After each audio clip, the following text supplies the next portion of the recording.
Okay, in this video I'm going to show you how we went from this to this without an airbrush.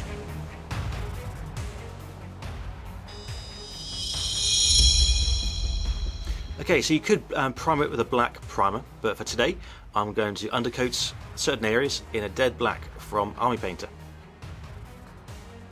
Okay, this is just a plain black for starters, so I'm just going to do all of the kind of under armour areas.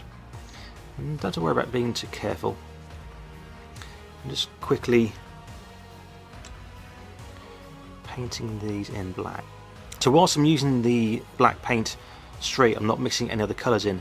I'm just adding a couple of drops of water to make it flow a little bit better. Then to make life a little bit easier, I'm then going to put a base coat onto the base itself. This is Desert Yellow from Tamiya. Simply just giving it a good coat.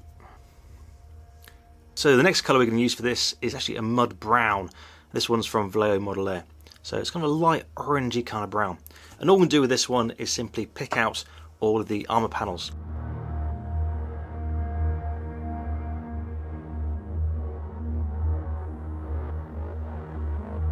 Okay, so on to the skin now.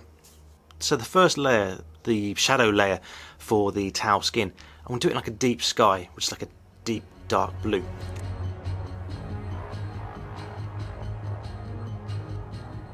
So the next colour for the towel skin, this is kind of a more lighter kind of blue. This one's Wasted Jeans from Army Painter. But yeah, still a lighter blue. I'm going to mix that in with that dark blue on the palette. So now the idea is painting over the skin, but not kind of letting it run into those deep recesses. And then once that's kind of dried off a little bit, then using that light blue kind of neat, just going to pick out some of the highlights. So as it is, it's not looking too bad. And if you wanted to sort of have a basic tabletop standard, you could leave it at that. But let's have a bit more fun with it. So for the next stage, I'm going to use Sand Yellow from Vallejo Model Air. Now this is another nice thin paint, and we can take advantage of this by using a comparatively larger brush and use strokes down from top to bottom and picking out those armour panels, but not giving a full coat, not full coverage. I want the undercolour to kind of show through slightly, and just putting the streaks and almost creating a streaking effect by going from top to bottom. And you also leave some of the more shadowed areas in that darker colour as well, and keeping it very, very thin so you get a little bit of that undercoat kind of showing through. So when the edges to be nice and defined, but in the main body of the armor piece, then that's where you allow those brush strokes to show through the undercolour. Once again, make sure all the strokes are in the same direction. If they're all in different directions, then it will look messy and you won't get the effect you're looking for. So all long strokes, all in the same direction, is what you're looking for here. Now if you do go over the black bit a little bit by mistake, obviously try and avoid it if you can, but it's not a massive drama if you do, because we're going to correct that in the next stage. Now the next stage of this is to try and redefine some of those shapes slightly and also make it a little bit more grungier. So what I'm going to do for this one is really simple, and normally I wouldn't do this for a model, but I'm just going to add a very, very weak black wash, and you'll see why in a minute. Now if you end up with it being slightly too strong, then you just wet the brush, clean the brush off and go back over it, and that will weaken it and it will dilute it down even further. Be careful not to try and take it out of those recesses, because that will kind of negate the point. It's really simple, and now to let that dry. Okay, so now that's dried, you can just about see the arm panels are now looking quite nice and weather beaten. So what I'm going to do next is add a very, very fine kind of pin wash. Now you could use a ready-made pin wash, or you could use oils for example, but on this one I'm just going to use that really watered down black again. And then we're going to move on to the next stage. Now the next element is to work on the black cloth. Now when it comes to highlighting black, there's a whole range you can do it, and you can get really technical, and you can start looking at reflections from the sky or the surroundings and that sort of stuff. The thing is, you can mix the black with different colours to get different tones of black. Now actually, after a great conversation I had down with some of you guys down in the chat, I've now started to use warmer tones for more alive kind of figures, and using colder tones for mechanical and machinery. So today I'm going to make a kind of a grey kind of colour to highlight this with, using a warm beige kind of colour. So in this case, Skin Tone by Vallejo Model Air. Now all I'm going to do with this is simply mix it in with the black, just to make a slight off black, and then build it up to kind of a warmer black for some of the main highlights. And you'll see what I mean in a minute. And you can also use a stage to start tidying up some of those edges a little bit.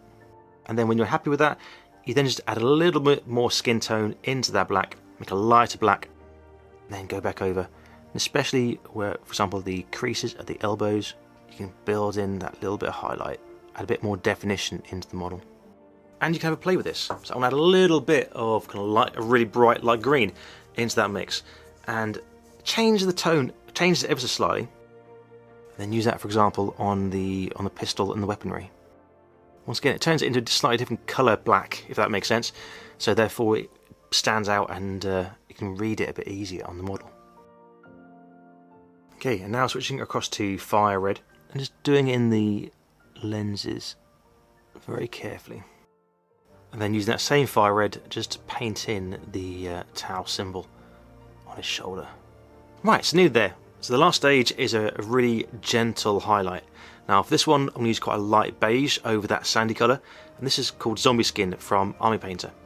So to put this highlight on, it's slightly different to like an edge highlight. We're putting a line parallel with the edge.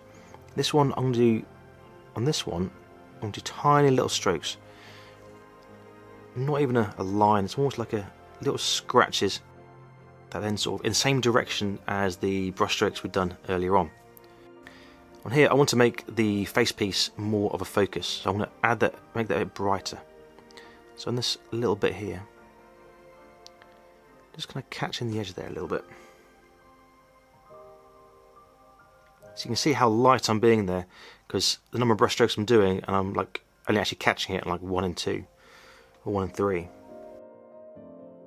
And there you go. So you don't need an airbrush, you don't need enamels or oil paints or anything else like that. Yes, they are fantastic tools and they can make your life a lot easier, and you can get different effects with it.